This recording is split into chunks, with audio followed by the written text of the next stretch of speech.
So hello guys, welcome back to the channel. तो आज हम एक्सप्लेन करेंगे 2001 में रिलीज हुई मूवी सेविंग सिल्वरमैन को।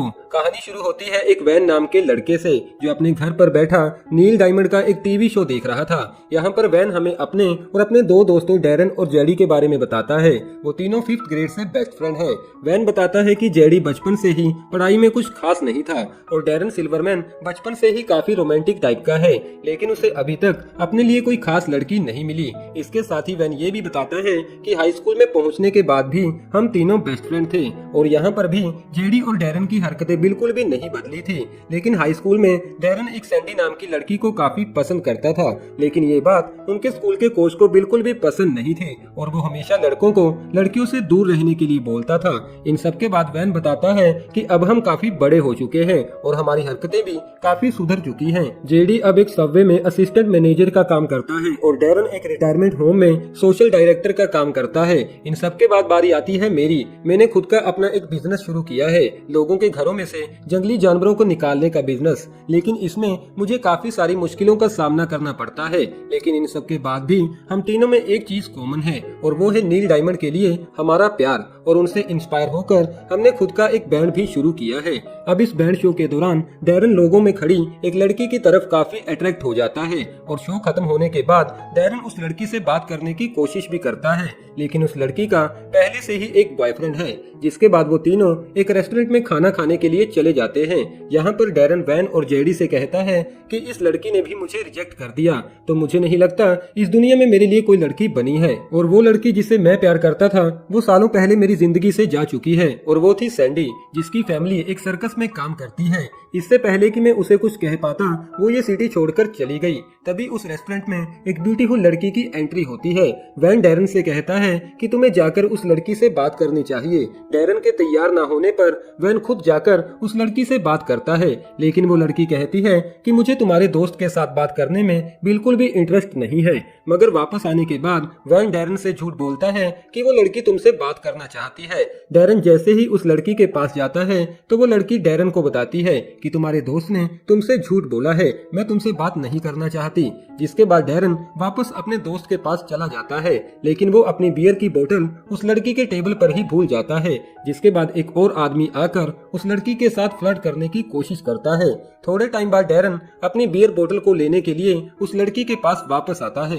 अब उस दूसरे लड़के से पीछा छुड़ाने के लिए वो लड़की डैरन को अपना बॉयफ्रेंड बना लेती है और उस लड़के के जाने के बाद डैरन उस लड़की से अपनी पहली वाली गलती की माफी मांगता है। यहाँ पर उस लड़की को डैरन काफी अच्छा लगता है। जिसके बाद उन दोनों में बातचीत शुरू हो जाती है। वो लड़की डैरन को अपना नाम जूडिथ बताती है। उन दोनों को साथ में देखकर जेडी और वैन काफी खुश होते हैं। अब पूरे 6 हफ्तों के बाद हम डैरन और जूडिथ को एक साथ देखते हैं। उन दोनों का रिलेशनशिप काफी टाइम पहले ही शुरू हो चुका था और अब डैरन जूडिथ के करीब आने की कोशिश करता है, लेकिन जूडिथ एक रोमांटिक किस्म की लड़की नहीं थी और वो ये सब कुछ इतनी जल्दी नहीं करना चाहती थी। डैरन एक इनोसेंट और सेंसिटिव लड़का है, तो वो जूडिथ की इस बात को मान जाता है। कुछ दिनों बाद डैरन जूडिथ को लेकर वैन के घर पर आता है, क्योंकि वो जूडिथ को जेडी और वैन से मिलवाना चाहता था। लेकिन जूडिथ को वैन और जेडी के रहने का और खाने का स्टाइल बिल्कुल भी अच्छा नहीं लगता, क्योंकि जूडिथ काफी मॉडर्न टाइप की लड़की है। यहाँ पर जेडी गलती से जूडिथ के कपड़े खराब कर देता है, जिससे नाराज होकर जूडिथ डैरन को लेकर वहाँ से वापस आ जाती है और डैरन से कहती है कि मैं नहीं चाहती कि तुम दोबारा अपने उन दोस्तों से मिलो। जिसके बाद डैरन अपना बैंड क्लब भी छोड़ देता है। जेडी और वैन मिलकर डैरन को समझाने की कोशिश करते हैं कि जूडिथ उसके लिए सही लड़की नहीं है, लेकिन डैरन उनकी बात मानने को तैयार नहीं था। जिसके बाद वैन और जेडी जूडिथ के पास चले जाते हैं, लेकिन जूडिथ कहती है कि तुम्हारा दोस्त अब मेरा है, वो मेरा पालतू कुत्ता है और मैं उसकी मालकिन। अब एक दिन जब वो तीनों एक रेस्टोरेंट में बैठे थे तो वहाँ पर डैरन की मुलाकात सैंडी से होती है। वो दोनों एक दूसरे से मिलने के बाद काफी ज्यादा खुश हो जाते हैं। सैंडी के वहाँ से जाने के बाद वैन डैरन से कहता है कि देखा सैंडी तुम्हारी लाइफ में वापस आ चुकी है, लेकिन डैरन कहता है कि अब मैं सिर्फ जूडिथ से प्यार करता हूँ। ये कहने के बाद डैरन वहाँ से चला जाता है। अब एक दिन डैरन के घर पर डैरन और जूडिथ की एंगेजमेंट पार्टी चल रही थी, जिसमें जूडिथ ने वैन और जेडी को इनवाइट नहीं किया था, तो वैन और जेडी मिलकर उनकी ये पार्टी खराब कर देते हैं। इन सब के बाद वैन और जेडी जूडिथ को किडनैप करने का प्लान भी बनाते हैं और एक रात जब डैरन घर से बाहर था तो वो दोनों मिलकर जूडिथ को किडनैप कर लेते हैं, जिसमें उन्हें काफी ज्यादा मुश्किल भी आती है। वापस घर आने पर डैरन को जूडिथ का एक लेटर मिलता है जिसमें लिखा था कि मैं तुम्हें छोड़कर जा रही हूँ। दरअसल ये लेटर वैन ने वहाँ पर छोड़ा था। वैन और जेडी जूडिथ को स्टोर रूम में बंद कर देते हैं और भेस बदलकर उसे खाना देने चले जाते हैं। अब अगले दिन वैन सैंडी से मिलता है और उसे डैरन के साथ बाहर घूमने जाने के लिए पूछता है, लेकिन यहाँ पर सैंडी वैन को बताती है कि मैं सर्कस में रहते हुए एक लड़के से प्यार करने लगी थी, लेकिन अब उसकी मौत हो चुकी है और अब संडे को मैं एक नन बनने जा रही हूँ। लेकिन वैन सैंडी से कहता है कि संडे में अभी कुछ दिन बाकी है, तो सैंडी डैरन से मिलने के लिए मान जाती है, लेकिन डैरन अभी भी जूडिथ का ही इंतजार कर रहा था।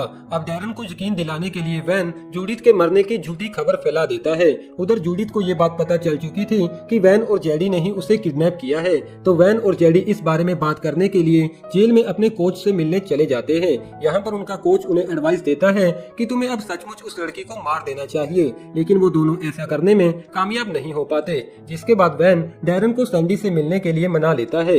यहाँ पर डैरन सैंडी की कंपनी को काफी ज्यादा एंजॉय करता है। उधर जूडिथ जेडी को बेवकूफ बनाकर वहाँ से भागने में कामयाब हो जाती है, लेकिन पुलिस स्टेशन पहुँचने से पहले ही वैन जूडिथ को फिर से पकड़कर वापस ले आता है। उधर डैरन और सैंडी अब एक दूसरे को डेट करने लगे थे। वैन जूडिथ को खाना देने स्टोर रूम में चला जाता है। यहाँ पर वैन जूडिथ से कहता है कि मुझे नहीं लगता तुम एक ऐसी लड़की हो जिसे डैरन जैसे सेंसिटिव लड़के पसंद होंगे।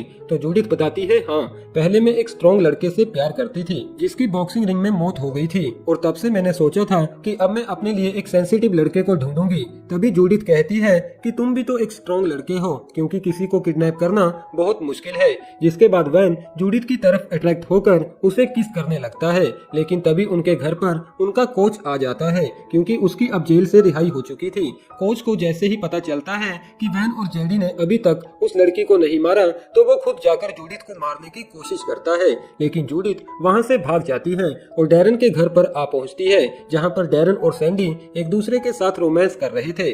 जूडिथ को देखकर डैरन कहता है कि मुझे तो लगा था शायद तुम मर चुकी हो। तो जूडिथ डैरन को बताती है कि ये सब कुछ तुम्हारे दोस्त जेडी और वैन ने किया था। ये सुनने के बाद सैंडी वहां से जाने ही वाली थी कि तभी वहां पर वैन और जेडी भी आ पहुंचते हैं, लेकिन यहाँ पर डैरन जेडी और वैन को काफी ज्यादा मारता है। जिसके बाद पुलिस वहां पर आकर वैन और जेडी को अपने साथ ले जाती है। कुछ दिनों बाद डैरन जेल में उन दोनों से मिलने आता है और उन्हें कहता है कि कल मैं जूडिथ के साथ शादी करने वाला हूँ। यहाँ पर वैन डैरन से कहता है कि तुम्हें ऐसा नहीं करना चाहिए, लेकिन वो उन दोनों की बात नहीं मानता।